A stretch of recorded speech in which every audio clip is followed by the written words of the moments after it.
We are about to embark upon a series of strange and exciting, dangerous adventures. Adventures that will lead us to all parts of the world.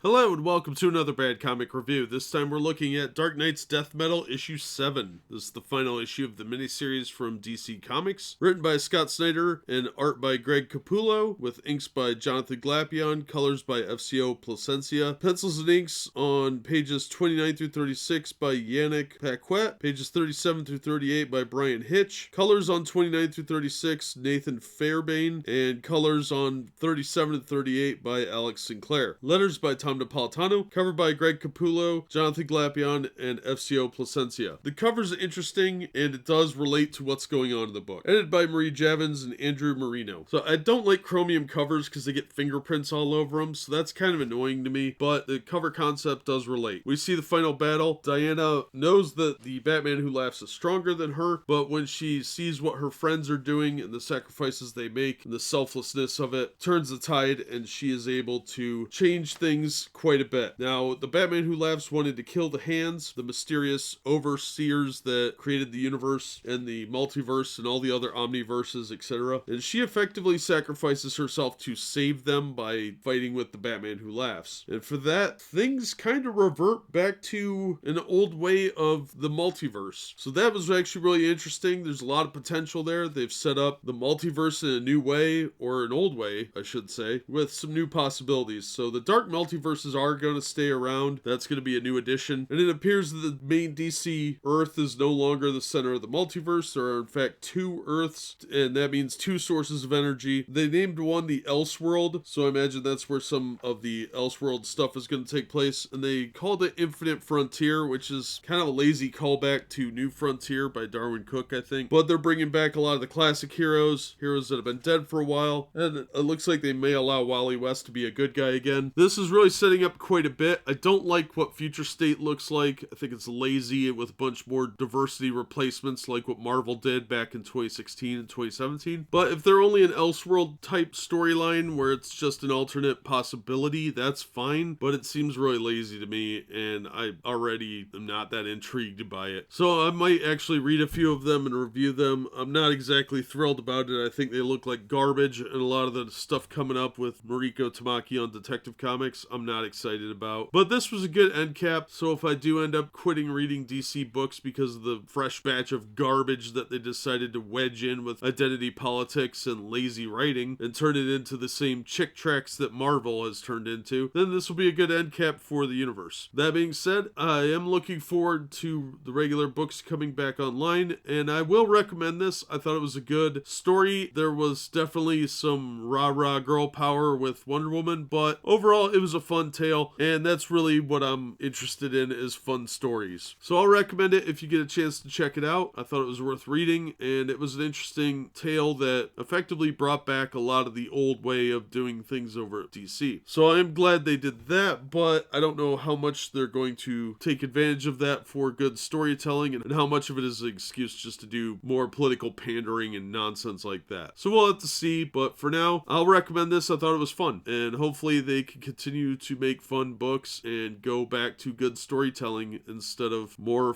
ham-fisted politics like what Marvel does. That'll do it for this one. Thank you so much for listening and supporting the channel. If you enjoyed the video, please hit the like button and share the video around. And don't forget to subscribe so that you don't miss future reviews. If you'd like to help the channel in other ways, you can make a donation via PayPal to my Streamlabs, or subscribe monthly on Patreon, or buy yourself something nice from the Teespring store. In either case, as always, we hope to see you on the next one.